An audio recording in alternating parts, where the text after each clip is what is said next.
Good morning, everybody, and welcome to the Meta Cafe. I'm your host, Janet Hickox. Grab your cup of coffee or tea or water and join me for the morning astrology, human design, and oracle energy report.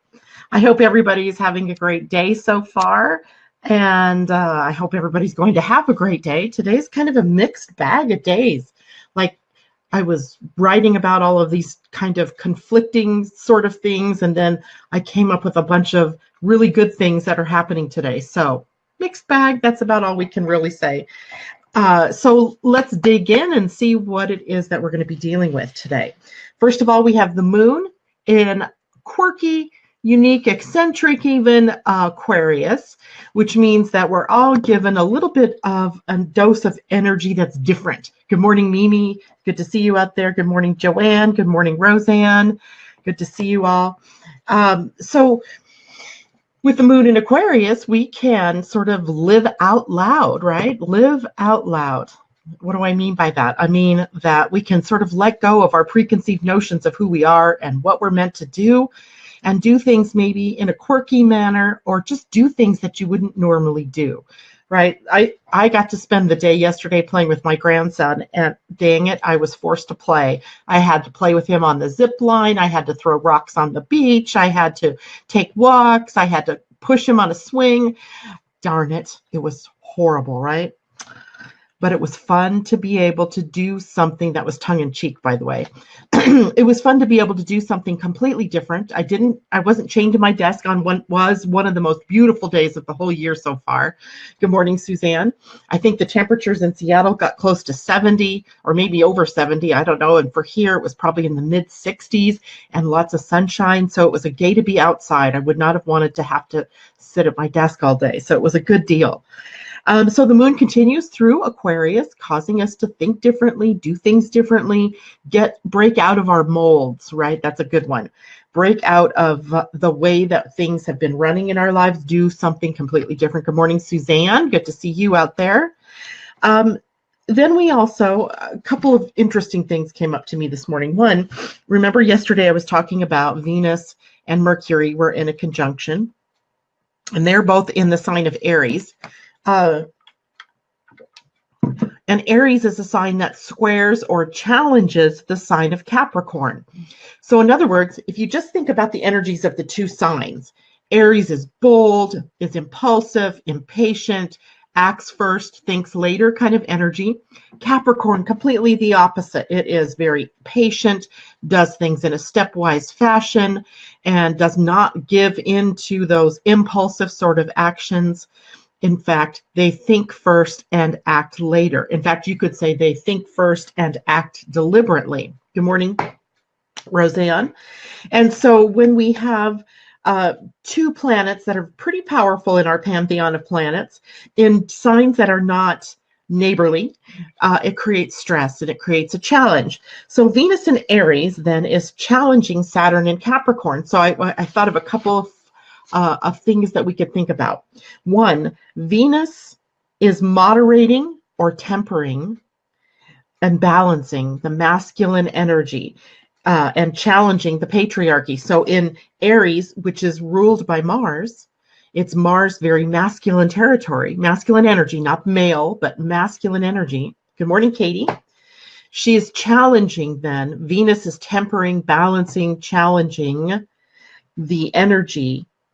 And then Saturn, she's squaring Saturn, and Saturn represents the patriarchy. So we have Venus in that sort of balancing act, lowering down the tempo of the masculine energy, and then at the same time challenging the patriarchy.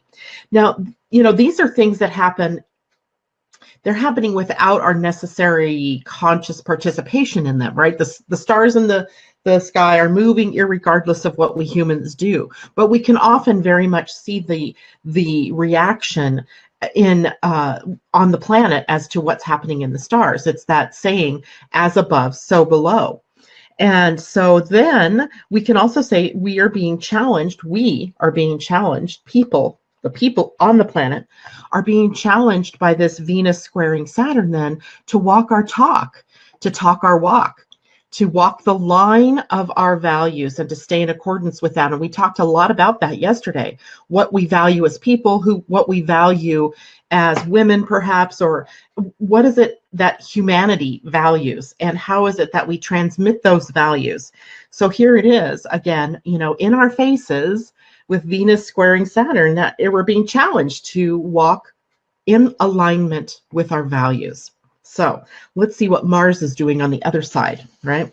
Mars is squaring Chiron today. Woohoo! Fun. And Mars is also in a trine with Uranus.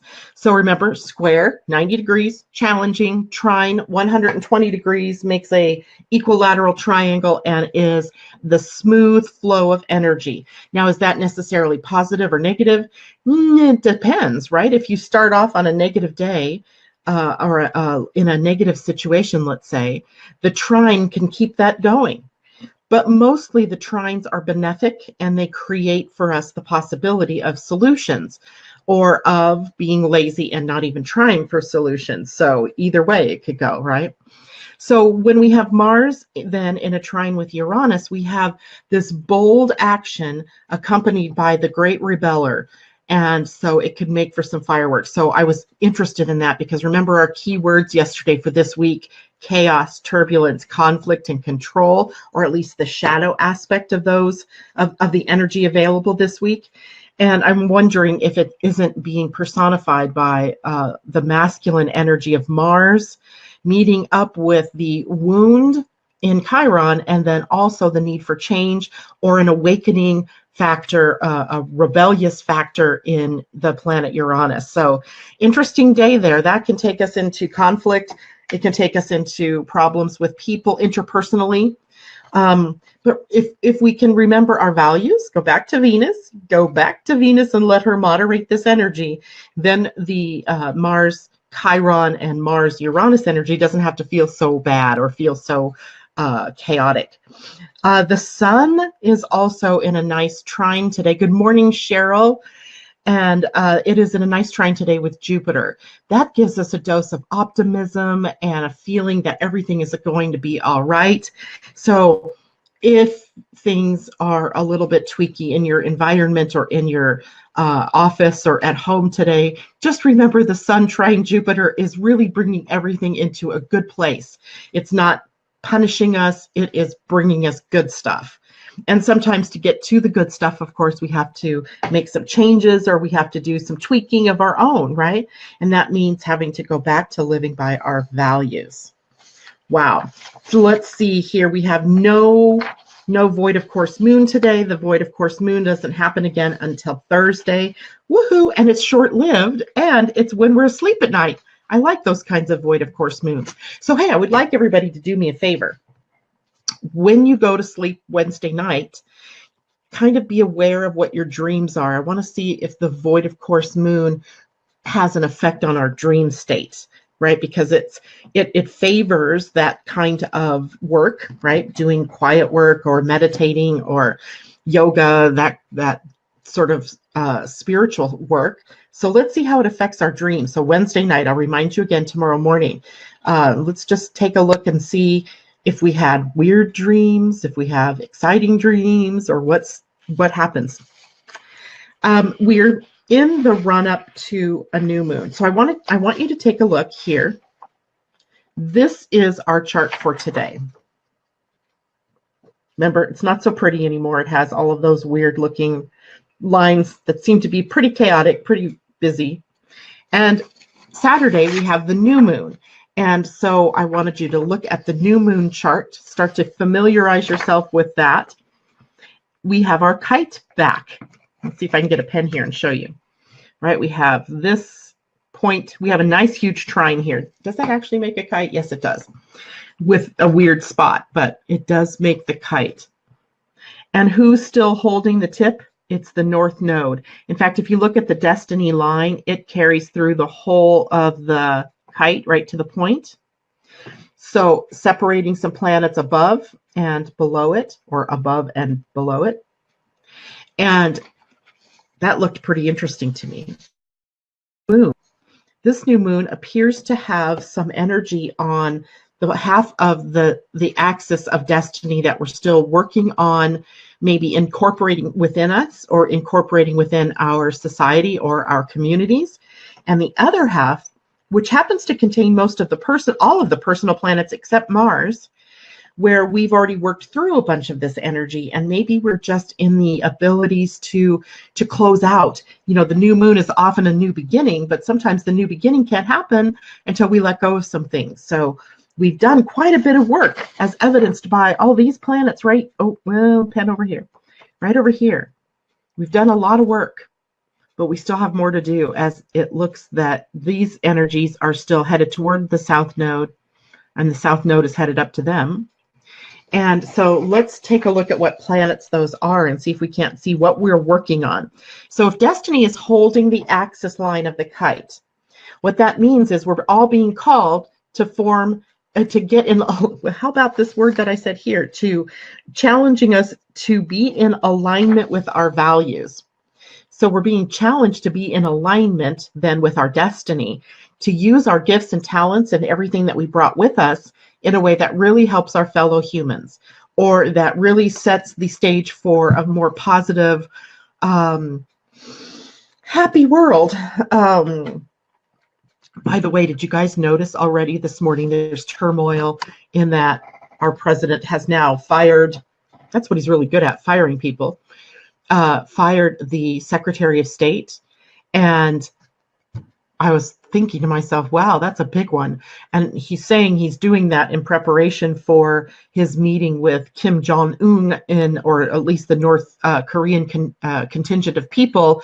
But who he puts in his place is the CIA director, Mike Pompeo. Okay. So I'm not sure what's going on here. It's like out of the frying pan and into the fire. I don't know. Interesting, though, that it's created a bit of chaos and turbulence. So when we get into the new moon here, then we're coming into the new moon with all of this energy of conflict and turmoil and chaos. And Mimi says, oh, yes, actually 45 had someone else do the firing. Of course he did. Didn't he do that to someone else too? Had them to James Comey. He had somebody deliver a letter to him. And it was, you know, kind of chicken shit if you ask me. But, you know, who am I to judge? I'll stay out of that one. But anyway, yeah. So what we've already worked on, what we've been working on, and this goes back months, is the energy of victim, right? The energy of being a victim, of blaming, of judging, of being that martyr and carrying our torch, you know. And we've also been challenged by Venus and Mercury to align now our values and our words. We have been challenged for nearly 7 years now with Uranus energy about creating rebellion, upsetting the apple cart, right? In sometimes you have to go to that upset in order to build something different, to see the world differently. And Neptune is also on this side. It's on the side of going to spirit, of looking to our higher power, calling in the higher power and living from that place. These are things we've been working on. This is nothing new, right? There is nothing new here. And what is new then is on the other side of that destiny line, and that's Pluto in Capricorn. Well, that's not exactly new either, is it? We've had Pluto in Capricorn since 2008, but it's been about empowering and disempowering, creating sustainability. And what we saw immediately when Pluto moved into Capricorn was the crash of the economy. And now you have fellow Titan Saturn in Capricorn, and they are sandwiching the planet Lilith, who she represents our shadow self. Oh yeah, I've got to get back to the goddesses for you guys so we can finish up that talk.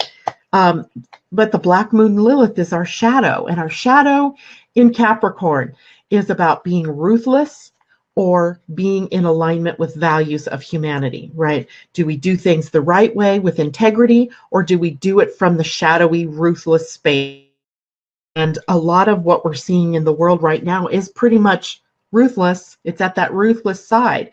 It's about, it's this energy that is not sustainable. It is really, if I have one word, I would say that we've built our world around a model of greed, where he who has the most toys wins. And it drug in the feminine energy, as in now it's she who has the most toys wins. And that's not where we were meant to go, right? That isn't the energy of what we're meant to be incorporating. We're here to really support one another and love one another, and we've still not learned that lesson. So in the bigger, wider world, we still see this energy of things that are taking place that are not supportive of all of humanity, but only this little slice of humanity. And that's going to have to change. You know it's going to change. It's not sustainable. And it may take a while yet, because Pluto is still in Capricorn until 2023. And Saturn is in Capricorn. It just barely moved into Capricorn in the month of December. So we still have it there until probably 2020. I want to say it's winter solstice of 2020, but I'll check on that later for you guys. And then tomorrow, hold on, let me check that day. Mars. Oh, it's on this one. Yes, it's on the day of the new moon. Mars moves into Capricorn. That's why I was bringing this up, because now we've got Mars, the action principle, very masculine energy, and we have Saturn, Titan, masculine energy, timekeeper, punisher, breaker of forms and structures that aren't sustainable. And we have Pluto, also a fairly masculine individual, right? Hades, the god of the underworld, and one lone feminine aspect now going to be in Capricorn, and which, by the way, happens to be a fairly feminine sign. Did you know that? Capricorn is a feminine sign. So we have these masculine planets in a feminine sign that is in resonance with the earth. Capricorn's very earthy. And we have one lone bitch. She's really bad when she wants to be, right? The planet, or the point Lilith, the black moon Lilith, she can really be a disruptor. She's looking at these guys and taking them and knocking their heads together, right? She's saying, that's not going to work for me. That's not going to work for me because I want it to be this way. That isn't supportive of my children. That isn't supportive of my planet. That isn't supportive of my tribe or my community. So we're going to do it my way. So these planets don't know what's coming, right? They're still trying to do these things the patriarchy way, the old way. And every time they do, it blows up in their faces. And yet they're still not learning the lesson. So there's probably more chaos and turbulence on the way, but these forms and structures are in change. I want to tell you that in actuality, most astrologers, and those of you out there that know astrology, Katie, and who's my other one out there, Cheryl, you know that often astrologers talk about Pluto and Saturn in Capricorn as being in support of the patriarchy, in support of corporatocracy, and in support of things that are supporting the 1% and not the 99%. And in a way, that's very much true, right? These are the old guard energies. These are the way things have been for the last 5,000 years, while the feminine energy has been in slumber, has been not in power, if you will. I don't like to speak of it in terms of power necessarily, because that kind of implies a hierarchy, which is what has been enacted upon us during this masculine energy. And it is in change. It's at flux right now. And I think eventually what we're seeing maybe is how tired we are of that old energy. There's a fatigue going on. You know, the other day I was thinking to myself, personally, I'm a generator. I have lots of energy, all 4 motors defined. I can keep on going and going and going. The one word that came to me the other day was fatigue. I am in fatigue. And what is the fatigue about? It's about having to see all of this outer world that is still in this old paradigm, and almost feeling like, in fact, some of you may be feeling the same way, where you're holding this light and it's getting to be, it's getting heavier to hold the light. Not that it in a bad way, but it's getting heavier to hold the light because the dark, if you will, or the old guard, the old paradigm has dug in its heels and it doesn't want to shift. And you know that saying, it's always darkest before the dawn. It's the point at which we are finding ourselves in right now. So there is fatigue. There is a sense, though, that we're coming to the end of this. So I want to validate that we are coming to the end of it. When you're feeling, but who knows how long the end takes to get done, right? I said we're coming to the end, but we're not done. How long does it take to get done? God, I would make $1 million if I knew, right? People would be asking me, I would be Oprah touring the country because I know on this particular date this is going to end. But it doesn't work quite like that, right? There's still the work that we individually have to do in order to make this paradigm, this newer paradigm, solidify. So we still have to hold space. And fatigue is a part of that, right? Fatigue means it's probably time to shut off and not be the doing part of yourself and to get more into the beingness of yourself. You can still be the light without being peddler of the light, right? That sounds negative, and I don't mean that to be a negative thing. It's just that, our work that we do is about presenting the light, about empowering and strengthening the light. But sometimes you have to just empower and strengthen the light within you. And that comes from being and not doing. So take the time to strengthen yourself. We are making headway. We are making headway, even if it looks like for the short term that things aren't happening in the way that we wanted them to happen. But every time that Trump does one of those things, like fire somebody, renege on his word to change gun laws, call another thing's revealed about what he's done to a woman, I realize that that's one more thing that he's done that is tilting us into a new paradigm. So I don't want to use the word celebrate, but every time I see it, I go, there's one more thing, right there. That's one more thing that's tilting this over. So in some ways we can celebrate that. We can see it, that most people on the planet are not in resonance with that energy that he has. And the world is changing. Mimi says the inner world is calm. The inner world is, that didn't show up. There we go. The inner world is calm while watching the struck tower fall. Outer world is noisy and messy. We will clean up once the tower falls. That is so profound, Mimi, and I'll tell you why. At the beginning of 2017, there was a cover of, how did I do that? Hide. There we go. The cover of Life magazine, I think it was Life magazine, had a very colorful cover. And this was the January 1st issue, the first issue for 2017. And there was a tarot card on the cover of Life magazine for January of 2017. And do you want to know what it was? Which card? The Tower card, right? If Jason were here, he would back me up in saying it is literally one of the scarier cards in the tarot deck, scarier than the Death card, because the Death card is all about just rebirth, right? Regeneration. The Tower card is about destruction, right? Demise. And from that tower falling comes the ability to clean away the old and rebuild. So isn't that interesting, Mimi, that was the card that was on the cover of that magazine? Yeah, Mimi, I love it. Wow, even time gets it. And, time is ruled by Saturn. So time does get it. Saturn does get it.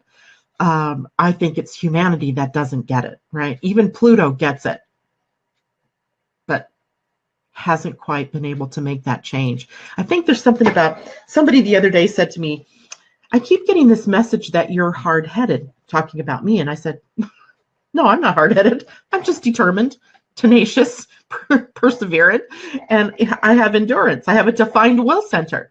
That doesn't make me hard-headed, but in a way it really does. And humanity sort of shares that because they're tapping in. They believe we believe as humans that we have this willpower. We believe we have this energy of perseverance. And maybe it's more like we Americans believe that we have this, right? We can endure, we can persevere. And in a way we can, but we also have to take action to make changes. So sometimes it is that we have to make changes on our own. And other times we have to make changes for in our own lives. And really, her cards are the Tower.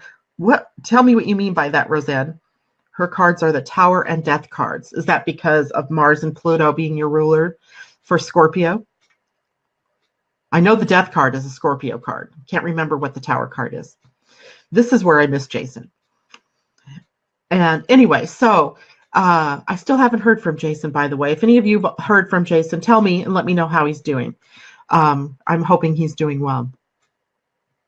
Alrighty, so change on the planet, yes, and it is happening. It is happening probably slower than we'd like it to happen, but it is quickening, if you will. It is quickening. The baby is coming. The baby's coming, right? So the new birth is happening. Let me see if I can Google that cover and I can maybe show it to you. 2017 Life magazine cover. Oh, maybe I should put tarot card in it. There it is. So now how can I show this to you guys? Because I can't share my screen. I'll tell you what, I will load it up onto, let me see if I can copy this, copy image, and let's see if I can paste it. This is why Zoom is better, because I could have just popped that up and shown it to you. If I go to put it in the comments, see if I can comment down here. Paste. No, I can't. So what I'll do is I'll save that image and I'll post it after we're done with the video today so y'all can see it. It was pretty striking, right? Number one, it was striking because whoever sees a tarot card on the cover of any magazine, any, day-to-day magazine, and then who sees that specific tarot card in relationship to the presidency of the United States. I thought it was weird, but it was very much foretelling the future of what we were going to come to expect under a Trump presidency. And it's all in right and perfect order in that he is bringing us exactly what we need, the chaos, the turbulence, to create the next level up, which was about diplomacy, peace. Let me see, what were those other words that we had? Diplomacy, authority, humanity, and innovation, right? Ultimately leading us to valor, peace, compassion, and innocence. So that's where we're headed. That is where we are headed. I don't care that it looks a little chaotic or turbulent out there, as long as I know we're headed somewhere where it's much more peaceful. And I hope it's in my lifetime.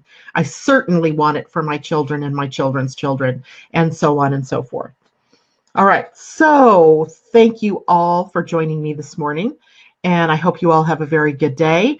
Roseanne, I'll see you in a couple of hours, and everyone else, take care, and I'll see you tomorrow morning. Much love to you all. Bye for now.